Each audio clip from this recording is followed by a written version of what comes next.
Հարգելի հետևորդներ, ես հիշեցնեմ, որ մենք այս պահին գտնվում ենք 3 կոտորակ 27 ընտրատեղամասում։ Ես նշեմ, որ քիչ առաջ մեզ հետ զրույցում մի կին հայտնեց, որ իր տան վրա կան մարդիկ գրանցված, որոնց ինքը չի ճանաչում։ Ավելի ուշ տեսանյութը կտեղադրվի մեր YouTube-յան ալիքում, Telegram-յան ալիքում։ Ես նշեմ, որ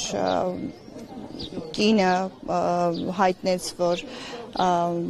չի ճանաչում այդ անձին, այնուհետև երբ փորձեց ցուցակներում ճշտել կա արդյոք եւս մեկ մարդ, ում ինքը չի ճանաչում եւ գրանցված է իր տան վրա, պարզվեց, որ ցուցակներում հայտնվել է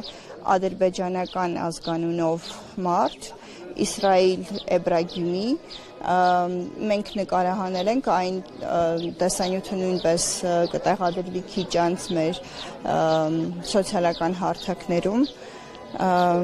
Կինը խոստացավ, որ հետամուտ է լինելու եւ դիմելու է ոստիկանության միգրացիոն ծառայությանը։